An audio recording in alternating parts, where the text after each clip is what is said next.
President of United States نے پاکستان کی حکومت گرانی ہو، آپ کے خیال میں وہ خود ڈیل کرے گا؟ وہ اپنے کسی 19ویں گریڈ کے افسر کو کہے گا یار ویکھی کی کر دے پینے، ٹھیک ہے، وہ اس میں انٹرسٹ ہی نہیں لے سکتا اپنا. السلام علیکم، مثبت شو میں بہت بہت خوش آمدید. میں حسن نظامی، میرے ساتھ ہیں علی آفتاب. شو کو پلیز لائک اور شیئر کریں، چینل کو ضرور سبسکرائب کیجیے گا. سر کیسے ہیں؟ سر مثبت ایز آلویز. سر فارمیلٹی میں آئے آج دونوں بھائی. سر کوٹ خبریں ہی ذرا سنجیدہ نوعیت کی ہیں، تو ہم نے کہا ہم ڈریس دا پارٹ کر لیں. حرکتیں چیزیں جو ہیں دن بدن جو ہیں مزید کمپلیکیٹ ہوئی جا رہی ہیں، اور ایک ہی سیاسی جماعت کی طرف جو ہے ساری خبریں آ رہی ہیں وہاں سے. ابھی کچھ دن پہلے ہم نے یہ بھی دیکھا کہ تحریک انصاف کے کچھ لوگوں نے اپنے بانی پی ٹی آئی کی طرف سے کہا گیا تھا کہ تھوڑی ریلنگ شیلنگ آپ سنڈے کے روز کریں، تو ان کو بھی کافی رکاوٹوں کا سامنا کرنا پڑے. چلیں وہ تو بات اپنی جگہ ہے. سائفر کیس کی جو سماعت ہے، یہ اسپیشل جو کوڈ بنائی تھی آفیشل سیکرٹ ایکٹس کے تحت، اس کے اندر کافی چیزیں ہوئی ہیں. پہلے ذرا ہم بیک گراؤنڈ دیکھ لیں، پھر جو آج کے دن ہوا اس کے اوپر بھی بات کر لیتے ہیں. تو آج سے کچھ روز پہلے تو یہ ہو گیا تھا کہ شاہ محمود قریشی اور عمران خان صاحب کو جج کی طرف سے اسٹیٹ لائرز دے دیے گئے تھے. پھر جو اس دوران ہوا وہ ساری چیزیں جو تھیں وہ نتھنگ شارٹ آف فلمی سین تھا. وہ رپورٹ کے مطابق تو یہ بھی تھا شاہ محمود قریشی نے اپنے اسی وکیل سے فائل اٹھا کے ہوا میں اچھالی. خان صاحب نے بھی تلخی ہوگی جج کے بیچ میں کہ انہوں نے کچھ لینگویج کے اوپر بھی ہوا کہ جی ہم چاہتے ہیں کیس جو اردو میں ہوئے، وہ کہتے ہیں انگریزی میں ہوگا، وہ کہتے ہیں ان کو تو انگریزی آتی نہیں ہے، اور جو ان کا ڈیفینس تھا وہ کہتے ہیں ویک ہے. تو اس کے ساتھ ساتھ انہوں نے کہا جی کہ آپ کے جو اپنے وکیل ہیں، ہم تو کہہ رہے ہیں آپ ان کو لے کر آئیں، ان کو یہاں پہ آپ کے اوپر وہ جو بھی ہے بات کریں آپ کے حق میں، لیکن آپ کے وکیل آتے نہیں ہیں. آپ کو چلے میں اور مہلت دیتا ہوں، ان کو فون کر لیں جا کے، ان کو پھر بلا لیں، وہ پھر بھی نہیں آئے ان کے وکیل. تو اس لیے ان کو اسٹیٹ ڈیفینس دے دیا گیا. اور پھر آج کے روز یہ ابھی ہمیں پتہ چلا ہے کہ اس کیس کے اندر انہوں نے ان کو 10 سال ایچ جو ہے وہ سزا دے دی گئی ہے. وہ جو سائفر تھا جو لہرایا گیا ایک جلسے کے دوران، پھر وہ ملا نہیں، میرے خیال میں اس کے اوپر کسی نے جلیبی سموسے تال کے کھا لی اس کے ساتھ، اور وہ سائفر اب پتہ نہیں کدھر ہے، اور اس کی بیس کے اوپر جو ہے وہ یہ مسئلہ ہے. اور کچھ لوگ تو کہہ رہے ہیں 10 سال بھی بہت کم ہے.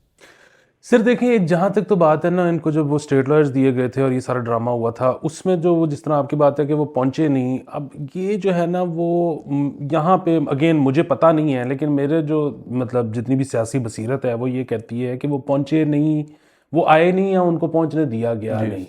اس کی وجہ یہ ہے کہ جو اس طرح کے ہائی پروفائل کیسز ہوتے ہیں نا، وکیل نہیں ان کو مس کرنا چاہتا، کیونکہ وکیل اگین جس طرح وہ کہتے ہیں نا کہ وکیل کیس نہیں ہارتا، کلائنٹ ہارتا ہے. وکیل کی سی وی کا حصہ بن جاتا ہے بڑا کیس. تو وکیل تو اپنی جان کو خطرہ ڈال کے بھی بڑے کیس پہ پہنچتا ہے. اس سے بڑا کیس کیا ہے؟ اس سے بڑا کیس کیا ہے؟ تو یہ تو ہو گئی ایک بات. دوسری بات، ان کو 10 سال کی سزا سنائی گئی ہے آج. اچھا، اب وہ جو ہے نا اس میں ایک تو یہ کہ جو لوگ کہہ رہے ہیں کہ اس سے بھی زیادہ سزا ہونی چاہیے تھی، بیسیکلی عمر قید یا پھانسی. وہ ظاہر ہے ہم تو خلاف ہیں، ہم ہر ایک کی اس طرح کی سزا کے خلاف ہیں. باقی جہاں تک یہ بات ہے کہ 10 سال بھی بہت زیادہ بڑی سزا ہوتی ہے، لیکن یہ 10 سال والی بھی اوور ٹرن ہو جائے گی، کیونکہ یہ ابھی تو اسپیشل کورٹ تھی. اب یہ ظاہر سپریم کورٹ جائے گا معاملہ. اچھا، وہ سپریم کورٹ جائے گا تو یہ 10 سال نہیں رہے گی. دوسری چیز یہ ہے کہ پاکستان میں 3-4 سال بہت زیادہ سال ہوتے ہیں، اس میں پتہ نہیں کیا کچھ ہو جاتا ہے. تو جس طرح ہمارے خیالات ہوتے ہیں نا کہ یہ تو تب تک مطلب 2 سال بعد ویسے ہی صلح ہو جانی ہے، تو پھر معاملات ٹھیک ہو جائیں گے. لیکن بہرحال یہ جو اپیل ہوئی ہے، مطلب 10 سال کی سزا ہوئی ہے، یہ جو اب اپیل ہوگی، اس کا کیس کب لگے گا؟ فوری طور پہ لگ جائے گا یا ایک لمبی ڈیٹ ملے گی؟ سو اس میں انکنوینئنس تو ہوگی پی ٹی آئی کو. اور میں آپ کو ایک بات بتاؤں، یہ جو ہم سزاؤں کے خلاف ہیں، لیکن یہ ایک واحد چیز ہے جس میں انکنوینئنس ہونی بھی چاہیے. میرا اگر بس چلے نا، میں تو ظاہر پاور میں نہیں ہوں، میرا بس چلے تو میں قاسم کے ابا کو ہر چیز کے لیے معاف کر دوں، ہر چیز کے لیے. صرف ایک چیز جس پہ میں معاف نہیں کر سکتا وہ سائفر ہے. اس کی وجہ یہ ہے کہ سر آپ کا سب سے بڑا مسئلہ ملک کا بیلنس ٹریڈ کا ہے، اور آپ سب سے بڑے ڈونر کنٹری کو آپ سائفر لے آ رہے ہیں، گالیاں نکال رہے ہیں. اچھا وہ پھر وہی بات ہے کہ لوگ تو زیادہ تر لوگوں کا یہ خیال ہے جو پی ٹی آئی کے نہیں ہیں، اور میرے خیال میں وہ خیال بالکل ٹھیک ہوگا کہ اس کے اندر کوئی سازش نہیں تھی اور یہ بے بنیاد تھا سارا سائفر. وہ تو سائفر کے میرے خیال میں چند ہفتوں بعد ہی بہت اچھی طرح اسٹیبلش ہو گیا تھا کہ کوئی اس کے سازش نہیں تھی. بالکل. دوسرا یہ ہے کہ مطلب اگر سازش ہو بھی نا تو آپ کو پتہ ہے کہ مطلب امریکہ میں اگر پریزیڈنٹ آف یونائٹڈ اسٹیٹس نے پاکستان کی حکومت گرانی ہو، آپ کے خیال میں وہ خود ڈیل کرے گا؟ وہ اپنے کسی 19ویں گریڈ کے افسر کو کہے گا یار ویکھی کی کر دے پہنے، ٹھیک ہے، وہ اس میں انٹرسٹ ہی نہیں لے سکتا اپنا. بہرحال بنیادی بات یہ ہے کہ یہ تو ہم ازیوم کر رہے ہیں نا کہ سائفر بے بنیاد تھا.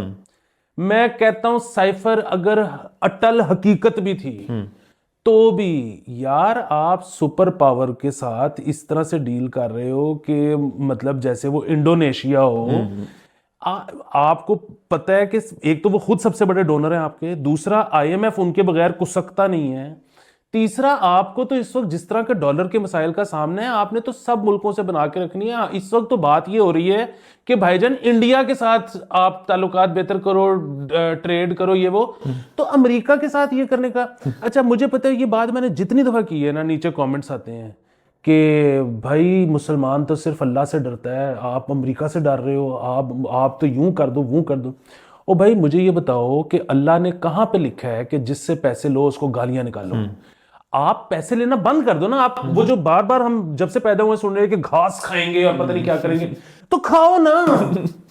جس دن آپ پیسے لینا بند کرو گے اس دن میں آپ کے ساتھ کوریاں کرانے شروع کر دوں گا. جب تک پیسے لے رہے ہو چپ کر کے بیٹھو. سر دیکھیں نا، جب یہ ہوا تھا سارا ووٹ آف نو کانفیڈنس اور کہا گیا تھا جی خان صاحب جاتے جاتے جو ہیں بوبی ٹریپس چھوڑ کے جا رہے ہیں، تو ایک بوبی ٹریپ تو پیٹرول بم تھا جو اگلی حکومت نے اس کو پورا اس کے اندر گھس گیا اور گر گیا اور وہ پاٹ گیا اور سب کو پتا ہے تب کیا ہوا. دوسرا جس لوگ اس کو سائفر کہتے ہیں، یہ بھی بوبی ٹریپ ہی تھا کیونکہ اس کے فوراً بعد ان کو پتا تھا آؤٹ گوئنگ گورنمنٹ کو کہ انہوں نے آئی ایم ایف کے بعد جانا ہی جانا ہے. وہ تو خیر سے ہمارے پاس اسحاق صاحب تھے، انہوں نے بھی وہی اسٹیٹمنٹ جو فائنانس منسٹر کے ہوتے کہ جی ہم دیکھی جائے گی، ہم وہاں جا کے انہوں نے بھی اپنا پوری کوشش کی کہ کسی طرح وہ ناراض ہو جائیں ہم سے. لیکن یہ والی بات آپ کی بالکل ٹھیک ہے کہ انہوں نے سائفر والی چیز بھی جو تھی اس کا ایک تو یہ ہوگا کہ سازش ہوئی ہے میرے ساتھ سینٹیمنٹ گین کرنے کے لیے، وہ ابھی تک لوگوں کو لگتا ہے سازش ہوئی تھی جن لوگوں نے زیادہ اسٹڈی نہیں کی اس چیز پہ. لیکن دوسرا اس کا اینگل یہ بھی تھا کہ ہماری ریلیشن شپ خراب ہو، کہتے ہیں اگر میں نہیں ہوں تو ریلیشن شپ جو ہے وہ خراب ہونی چاہیے. دیکھیں ایک اور بات آپ نے بالکل ٹھیک فرمایا کہ میں ایک چیز کے لیے معاف نہیں کر سکتا، میں ایک اور چیز کے لیے معاف نہیں کر سکتا. یہ سیاستدانوں کے بارے میں ہمیشہ کہا جاتا ہے اور یہ نعرہ مشہور کیا گیا تھا میاں نواز شریف کے حوالے سے کہ مجھے کیوں نکالا. اس کے اصل میں جو میننگ یہ ہے کہ یار میں اچھا والا بیٹھا تھا کرسی کے اوپر، مجھے کیوں نکال دیا؟ میں تو کام کر رہا تھا، میں تو سب کچھ کر رہا تھا، مجھے نکال دیا. خان صاحب کو نے اس چیز کو ایک اور لیول پہ لے کے گئے ہیں. ان کو اپنی کرسی جب چھوڑنی پڑی تو ان کو میرے خیال میں اس سے زیادہ ڈیفیٹ جو تھی ان کے پورے کریئر میں، سیاسی یا سپورٹنگ میں یا فلینتھرپی میں، اتنی شکست کسی چیز کی نہیں تھی جتنی ان کو اپنی سیٹ گنوانے کے اوپر تھی. اور اس کے بعد انہوں نے ہر وہ چیز کی کہ کسی طرح واپس آ جائے یا میں کسی طرح پریشرائز کر لوں، جس میں سائفر جو تھا ان کو لگا یہ چیز چل جائے گی. مجھے بتائیں لوگ ابھی بھی کیوں اس کو کہتے ہیں کہ یہ جو ہے چیز، یہ جو مراسلہ تھا، یہ جو سائفر تھا، یہ اصل میں سازش تھی، جبکہ ان کا اپنا پرنسپل سیکرٹری جو اس ٹائم تھا، اس کی جو آڈیو لیک آئی تھی اس کے اندر انہوں نے کہا تھا کہ ہم ان کو اس طرح پھنسا دیں گے، اس طرح پھنسا دیں. وہ ڈونلڈ ڈو نے یہ کہا تھا، وہ کہا تھا، فلانا کہا تھا. یہ تو سارا منظر عام پہ ہے. تو اس کیس کے اوپر ان کو لگ کیوں رہا تھا کہ یہ بچ جائیں گے؟ یہ جو ہے نا عمران خان صاحب کو تھوڑا سا عقل مند ہونا چاہیے تھا. ان کے جو فالوورز ہیں ان سے تو مطلب چلو امید نہیں ہے، کیونکہ وہ تو خود کہتے ہیں کہ جی ہم عمران خان کے آنے سے پہلے بالکل سیاست سے نابلد تھے، ہم اے پولیٹیکل تھے، ہمیں کچھ نہیں پتا پہلے کیا ہوا. لیکن عمران خان صاحب کو تو پتا تھا نا. عمران آج تک اگر کسی پرائم منسٹر نے اپنے 5 سال پورے نہیں کیے 75 سال میں، تو عمران خان صاحب کو جب نکالا گیا تو کوئی بہت بڑی نئی بات نہیں تھی. تو وہ جو ہے نا اس کو اگین سیاسی طور پہ جتنا مرضی ڈنڈ ڈالتے، نواز شریف کی ایسی کی تیسی پھیر دیتے، زرداری صاحب کو رگڑ دیتے.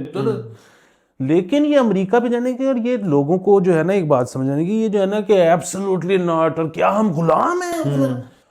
اوے 2 دن بغیر پیٹرول اور بجلی کے بیٹھو، اس کے بعد مجھے بتانا کہ کیا ہم غلام ہیں؟ نا اچھا. اور وہ جو شہباز شریف صاحب پہ بڑی تنقید ہوئی تھی جب انہوں نے میرے خیال میں پرائم منسٹرشپ سنبھال لی تھی یا سنبھالنے والے تھے، تو انہوں نے وہ کہا تھا کہ بیگرز کانٹ بی چوزرز.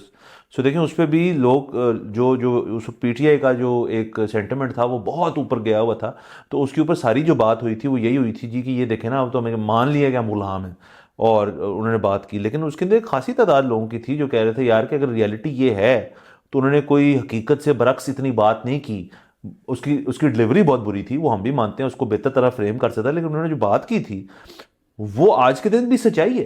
تو یہ دیکھیں نا سر، اصل میں ایشو یہاں پہ آ جاتا ہے کہ اگر تو آپ نے اپنی ہر چیز کی سورسنگ جو ہے وہ آپ نے خاص اداروں سے کرنی ہے، آپ نے خاص پلیٹ فارم سے کرنی ہے، تو پھر تو آپ پوری پکچر تو نہیں دیکھ رہے. اور اگر ابھی بھی لوگ دیکھ لیجئے گا، آپ پورا تمام سوشل میڈیا پہ دیکھیں گے کہ کیسے gain sympathy for Imran Khan, for Shah Mahmood Qureshi, for P T I, کہ جی ہمیں تو اس طرح ایسی کی تیسی پھیر دی. اگین سیاست اس ملک میں 2013 سے نہیں یا 2018 سے راتر نہیں شروع ہوئی. اگر آپ ماضی میں جا کے کھولنا شروع کریں اور دیکھنا شروع کریں کبھی ایسے پہلے ہوا ہے تو کئی دفعہ ہوا ہے. ہاں نہیں دیکھیں بات پتہ کیا ہے، بات یہ ہے کہ وہ جو آپ کہہ رہے ہیں نا سیاسی ہمدردی کی لوگوں کی جو اس فیصلے کے بعد آئے گی، دیکھیں وہ ہمدردی میری بھی ہے. وہ میری بھی اس لیے ہے کہ کیوں یہ اسپیشل کورٹ میں کیوں ہوا ہے، عام کورٹ میں کیوں نہیں ہوا. ہم کیوں نہیں دیکھ سکتے اس کورٹ کی سماعت؟ اس میں سرکاری وکیل کیوں دیے گئے، ان کے اپنے وکیل کیوں نہیں؟ یہ اس میں اتنے سارے اگین یہ جو ریاست یہی تو کرتی ہے. نیب کا کیس کبھی سالڈ نہیں بنے گا، اس کی وجہ ہے کہ ان کو بھی پتہ ہے کہ بعد میں صلح ہونا ہے. یہ بھی اسی لیے اس میں جو ہے نا چھوڑے گئے ہیں ایسی چیزیں کہ کل کو یہ معاملہ ٹھیک ہو سکے. سو میری ہمدردیاں بھی ان کے ساتھ ہیں، لیکن بہرحال اس وقت عوام کو ضرورت ہے اس بات کو سمجھنے کی کہ کوئی لیڈر، کوئی ایسی چیز جس سے ہمارے تعلقات خراب ہوتے ہیں دنیا کے ساتھ، وہ چاہے انڈونیشیا ہو، چاہے ملیشیا ہو، چاہے امریکہ ہو، ہم نے اس کا حصہ نہیں بننا. اور دیکھیں ہم یہ بات بالکل کر رہے ہیں ان کے پی ٹی آئی کے حوالے سے، لیکن ماضی میں باقی سیاسی پارٹیوں نے بھی اسی طرح مینیپولیٹ کیا ہے سسٹم. آپ نے نیب کا ذکر کیا، کیا پیپلز پارٹی نے نیب کو استعمال نہیں کیا تھا؟ کیا نون لیگ نے نیب کو استعمال نہیں کیا تھا؟ ڈیفینیٹلی کیا تھا. ہاں وہ دیکھا تھا کہ پی ٹی آئی نے آ کے اس کے اوپر ایکسیلریٹر یوں کر کے دبا کے رکھ دیا، لیکن اگر تو اس سے اب جا کے نہیں سیکھنا اور آپ نے ایک مشترکہ پالیسی نہیں بنانی جس کو ہم نام دیتے ہیں جو ہمارا ایک فولز ڈریم ہے چارٹر آف ڈیموکریسی، اگر اس طرف بات نہیں جا سکتی تو میرے خیال میں یہ چیزیں جو ہے ایک سکلکل پیٹرن بنتا جائے گا. آپ نے میری ٹانگ کھینچی، اب جب میں آیا ہوں تو میں آپ کی ٹانگ کھینچوں گا، تو اسی میں رہیں گے تو پھر آپ کہاں کے رہ جائیں گے، ادھر ہی بیٹھے ہوئیں گے. ہاں اس میں ویسے میں ایک چیز وہ کر دوں کہ پیپلز پارٹی مطلب زرداری صاحب کا یہ کلیم ہے کہ ان کے دور میں ایک بھی پولیٹیکل لیڈر جو ہے وکٹمائزیشن میں اندر نہیں تھا، لیکن پھر وہی بات ہے بھٹو صاحب نے یوز کیا، بھٹو صاحب نے تو سارا کچھ کیا. تو یہ بہت مسائل ہیں، لیکن اگین ایک مطلب میرا یہ خیال ہے دوبارہ سے کہ انٹرنل مسائل ایک طرف، ایکسٹرنلی آپ نے انگیج نہیں کرنا، آپ نے گڈ بوائے بن کے رہنا ہے. بالکل ٹوٹلی. اور یہ دیکھیں نا، یہ تو اس کے اندر سے امیر بدتمیز چل جاتا ہے، غریب تو بدتمیز. ہاں اور دیکھیں اس میں مثبت پہلو تو ہم نے ساری باتوں کے اندر سے ابھر کے نکل رہا ہے کہ وہ جیسے آپ نے کہہ دیا کہ اس کیس کے اندر اگر پی ٹی آئی فالوورز جو ہیں وہ بہت مایوس ہوئے ہیں اس وقت، تو اس کے اندر روم کریٹڈ ہے. اپیلیٹ کورٹس آپ کے پاس ایک نہیں دو ہیں ابھی جن کے پاس جا کے آپ اس چیز کو مزید لڑ سکتے ہیں، اور اس کے اندر ریلیف عموماً مل جاتا ہوتا ہے بڑے بڑے کیسوں میں. ریلیف مل جائے گا، یہ بھی مثبت بات ہے، اور اس میں ان کو انکنوینئنس ہوگی، یہ بھی مثبت بات ہے. مثبت بات ہے کیونکہ اس سے وہ سیکھیں گے، میجورٹی آئے گی، آگے جا کے شاید بہتری آئے. میرے خیال میں یہ تو کیونکہ خبر ابھی بڑی تازہ ہے تو اس کے اوپر مزید اپڈیٹس جو ہیں ہمیں ملیں گی، گھڑی گھڑی ہم ان کو ڈسکس کرتے رہیں گے. باقی آج کے لیے ہمیں اجازت ہے، اگلے ایپیسوڈ میں آپ سے پھر ملاقات ہوگی. خدا حافظ.